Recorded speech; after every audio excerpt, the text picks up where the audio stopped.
மனசாட்சிடா. நாம் இந்த வீடியோவில் என்ன பற்றி பார்க்க போகிறோன்னா, ரொம்ப பழைய படம் தாங்க. ஒரு 3 மாதம் ஆச்சு. கோட் லைஃப், தி ஆடு ஜீவிதம். மலையாள சினிமா இண்டஸ்ட்ரியில் இந்த 2024 ஃபஸ்ட்டு 6 மாதம் அவங்க தான் கிங்கில் இருந்தாங்க. தமிழ் சினிமாவில் இருந்த அளவுக்கு படம் இப்போ தான் மகாராஜா 100 crores மேலே போயிருக்கு.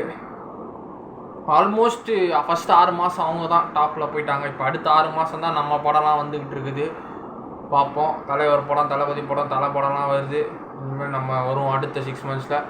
கோட் லைஃப் இந்த படத்தை நான் தேட்டரில் மிஸ் பண்ணிட்டேன். எனக்கு ரொம்ப கவலையாக இருக்குது. இந்த படத்தை ஏன் நான் இவ்வளோ படமும் பார்ப்பேன், இந்த படத்தை ஏன் மிஸ் பண்ணேன், கவலையாக இருந்தது. சரி, ஓடிடியில் இப்போ ஃபீல் பண்ணுறேன் நான் இந்த படத்தை நெட்ஃப்ளிக்ஸில் பார்த்துட்டு. நேற்று தான் நெட்ஃப்ளிக்ஸில் இந்த படத்தை ரிலீஸ் பண்ணாங்க. ஆக்சுவலாக இது உண்மையான ட்ரூ ஸ்டோரி. இந்த படம் பார்க்கும்போது ஸ்டார்டிங்லலாம் கொஞ்சம் நம்ம பிருத்திவிராஜ் சார் ரொமான்ஸ் பண்ணியிருந்தார் நம்ம அமலா பால் மேடம் கிட்ட. ஸோ அந்த ரொமான்டிக் சீன்லாம் பார்க்கும்போது கொஞ்சம் நல்லா இருந்தது. ஆனால் போக போக ஒருத்தன் தான் படிக்கலை. பிருத்திவிராஜ் இந்த படத்தில் 5ஆம் கிளாஸ் தான் படிச்சிருக்கிறாரு. ஸோ அப்படி தான் அவர் நடிச்சிருக்கிறாரு. ஸோ படிக்கலை. ஒரு ஃபேமிலி, ஒரு அம்மா அமலா பாலை லவ் பண்ணி கல்யாணம் பண்ணிக்கினாரு. குழந்த வயிற்றில் இருக்குது, அவரோட வாரிசு வயிற்றில் இருக்குது. இப்போ அங்கே அவர் கேரளாவில் அந்த ஊரில் இருக்கிற சின்ன சின்ன ஆற்றுல இருக்கிற மண்ணெல்லாம் எடுத்து போடுற வேலை தான் ஃபஸ்ட்டு இவர் செய்கிறாரு.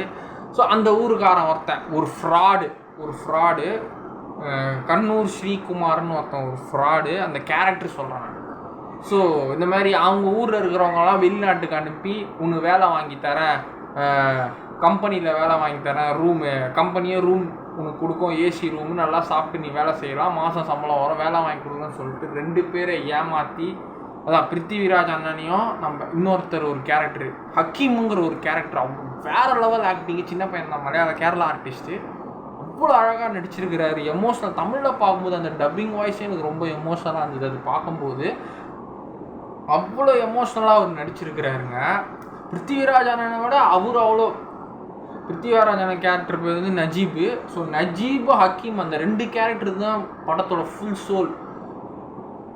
ஸோ இவங்க 2 பேர் ஊருக்கு போவாங்க படிச்சுட்டு. ஸோ ஃப்ளைட் ஏறி ஃபஸ்ட்டு ஒரு ட்ரெயினில் பாம்பேக்கு போயிடுவார். அப்புறம் பாம்பேலேருந்து ஃப்ளைட் ஏறி துபாய்க்கு வந்துடுவார், கல்ஃபு. ஸோ மலையாள இண்டஸ்ட்ரியில் நிறைய பேர் இப்போ கேரளாவில், நான் சபரிமலை கூட போகும்போது நிறைய கேரளாக்காரங்க ஃபுல்லாக வீடு ஃபுல்லாக பங்களாவாக இருக்கும். அந்த பங்களாவில் இருக்கிற எல்லா வீடுமே ஃபுல்லாக ஒரு வீட்டுக்கு கண்டிப்பாக ஒரு கார் இருக்குங்க. ஆனால் அந்த வீட்டில் யாருமே இருக்க மாட்டாங்க. எல்லாம் கல்ஃப் கண்ட்ரியில் சம்பாதிக்க போயிடுவாங்க. வீட்டில் வயசானவங்க அம்மா அப்பா மட்டும்தான் இருப்பாங்க. வீட்டில் சம்பளம்லாம் அங்கே பசங்கள்லாம் அங்கே தான் வேலை செய்கிறாங்க. ஸோ அங்கே தான் சேல்ரி எல்லாமே. கல்ஃப் கண்ட்ரினா துபாய், UAE, அபுதாபி, சவுதி எல்லா ஊருக்கு போயிடுவாங்க.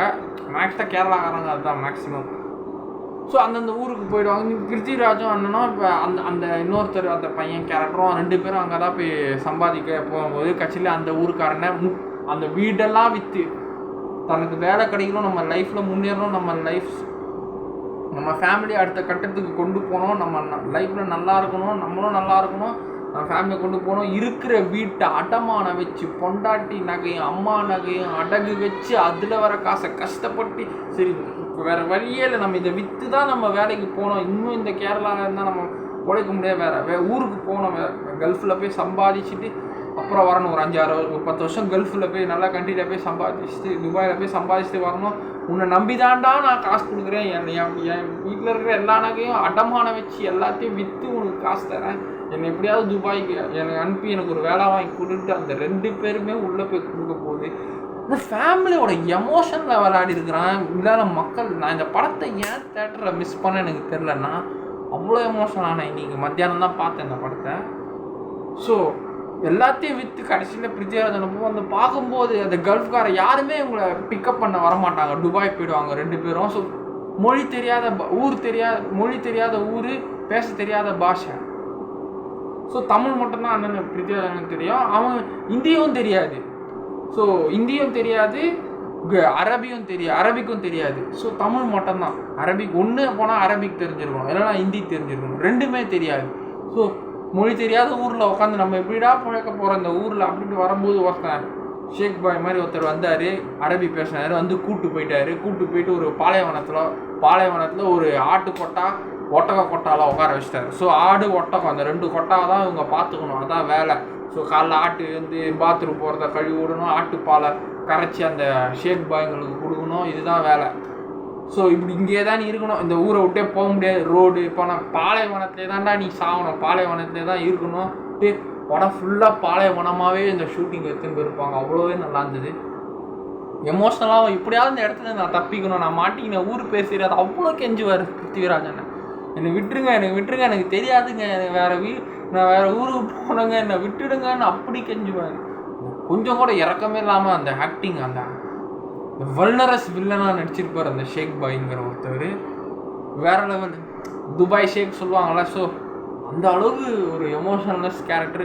கடைசியில் இவங்க அவரோட ஷேக் மகளுக்கு கல்யாணம் சொல்லிட்டு இதுதான் கேப், நம்ம தப்பிச்சு ஓடணும் சொல்லிட்டு தப்பிச்சு போவாங்க. அந்த பையனும் கிடச்சிருவான், அவனும் ஃபஸ்ட்டு பிரிச்சிருவாங்க, இவங்க 2 பேரும் ஃபஸ்ட்டு பிரிச்சிருவாங்க. அவன் ஒரு ஷேக் பாய்கிட்ட மாட்டிப்பான், நம்ம பிருத்திவிராஜ் அண்ணன் வந்து ஒரு ஷேக் பாய்கிட்ட கடைசியில் இவங்க ஒரு நாள் அந்த இன்டர்வலுக்கு முன்னாடி அந்த சீன் வரும்போது இப்படி பார்த்துருவாங்க. அப்புறம் அவங்க தப்பிச்சு போகலாம், அவங்களுக்கு கல்யாணம் வருது, நம்ம போயிடலாம் சொல்லிட்டு இப்படி போவாங்க. வழியில் இப்ராஹிம் ஒரு இன்னொருத்த ஆஃப்ரிக்கன் முஸ்லீம், அவங்களும் இந்த மாதிரி ஊர் தெரியாத துபாய்க்கு வந்து இவங்க கேஸ் தான். ஸோ மாட்டிக்கலாம்.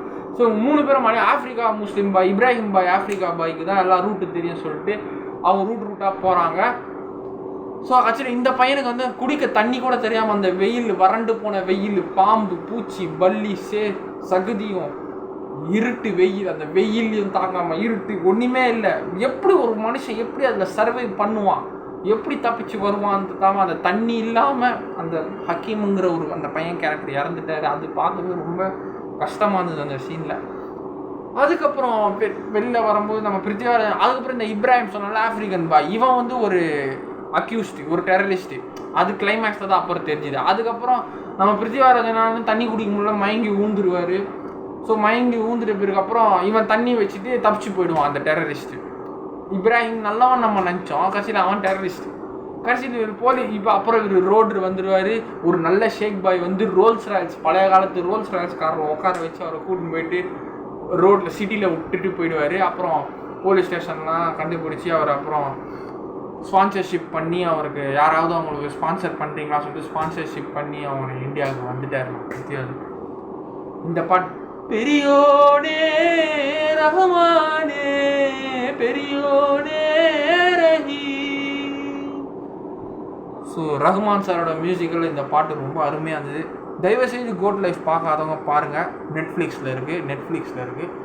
ரொம்ப நல்ல படம். தேட்டரில் பார்த்தவங்க லக்கி மெம்பர்ஸ். நான் லக்கி, நான் இந்த படத்தை தேட்டரில் மிஸ் பண்ணிட்டேன், நெட்ஃப்ளிக்ஸில் தான் பார்த்தேன்.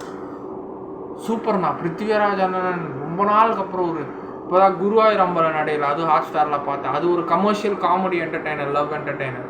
இது ஒரு தரமான பயோபிக்கான மூவி, வேற லெவல்.